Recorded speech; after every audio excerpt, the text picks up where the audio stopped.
அஸ்ஸலாமு அலைக்கும் ரஹ்மத்துல்லாஹ். அல்ஹம்துலில்லாஹ். நாம் நிற்கக்கூடிய இந்த இடம் ஒரு மக்காவினுடைய பொது மையவாடி, மக்பரத்துல் முஅல்லா என்று சொல்வார்கள். நபி ஸல்லல்லாஹு அலைஹி வஸல்லம் சொல்வார்கள், ஃபஸூருஹா, கபர்களுக்கு செல்லுங்கள். துஸஹிது ஃபித் துன்யா, அது உலகத்தினுடைய மோகத்தை குறைக்கும். துஸக்கிரு ஃபில் ஆஹிரா, மறுமையினுடைய சிந்தனையை உங்களுக்கு அதிகமாக்கும் என்று சொன்னார்கள். அப்போ பொதுவான மையவாடிகளுக்கு நாம் அவ்வப்பொழுது வர வேண்டும். ஒரு காரணம், நம்முடைய மறுமையினுடைய சிந்தனையை அதிகப்படுத்துவதற்காக நபி ஸல்லல்லாஹு அலைஹி வஸல்லம் கபர்களுக்கு வாருங்கள் என்று அழைத்திருக்கிறார்கள்.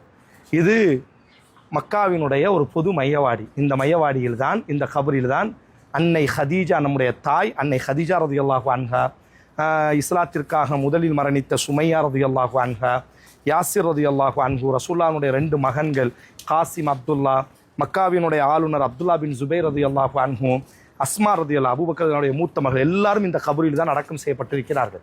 பொதுவாக கபர் எப்படி இருக்க வேண்டும் என்று பாருங்கள். இதான் ரசூலுல்லாஹ் காட்டிய வழிமுறை. கபர்களை அலங்கரிப்பதோ, கபர்களுக்கு ஜெண்டா எடுப்பதோ, கபர்களின் மீது போர்வை போத்துவதோ எதுவும் ரசூலுல்லாஹ் காட்டியது அல்ல. இந்த உலகத்தில் மிகச்சிறந்த ரசூலுல்லாவுக்கு பிறகு மிகச்சிறந்த ஒரு இறைநேசர் என்றால் அன்னை ஹதீஜா ரலியல்லாஹு அன்ஹா அவங்க தான். அவங்களுடைய கபரே சாதாரணமாக தான் என்ன செய்கிறது. ஆனால் ரசூலுல்லாஹ் சொன்னார்கள், லான் அல்லாஹுல் யஹூத வன் நஸாரா, யூத கிறிஸ்தவர்களை அல்லாஹ் சபிக்கட்டும். இத்தகதுல் குபூர் அம்பியாஹி மசாஜித், அவர்கள் தங்களினுடைய நபிமார்களினுடைய அடக்கஸ்தலத்தை வணக்கஸ்தலமாக ஆக்குவார்கள். அப்போ கபருக்கு வந்தால் அவர்களுக்காக, கபுராளிகளுக்காக தான் நாம் துவா செய்ய வேண்டும். ரசூலுல்லாஹ் ஒரு அழகான துவாவை கற்றுத்தந்தார்கள். நீங்கள் எந்த கபருக்கு போனாலும் அஸ்ஸலாமு அலைக்கும் யா தார கௌமின் முஃமினீன், ஓ இறை நம்பிக்கையாளர்களே, அல்லாஹ்வுடைய சாந்தி சமாதானம் உங்கள் மீது உண்டாகட்டும்.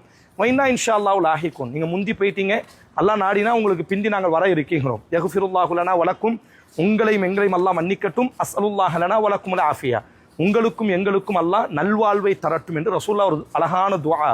அவர்களுக்காக தான் நாம் என்ன செய்ய வேண்டும், துஆ செய்ய வேண்டுமே தவிர அவர்களிடத்தில், அது யாராக இருக்கட்டும், உயர்ந்த இறைநேசர் அன்னை ஹதீஜா ரலியல்லாஹு அன்ஹா, சொர்க்கத்தினுடைய தலைவி அன்னை ஹதீஜா ரலியல்லாஹு அன்ஹா, அவங்கள்ட்ட கூட நம்ம என்ன செய்யக்கூடாது, உதவி தேடக்கூடாது. அவனுடைய கபரும் சாதாரண ஒரு கபராகத்தான் என்ன செய்கிறது, இருக்கிறது.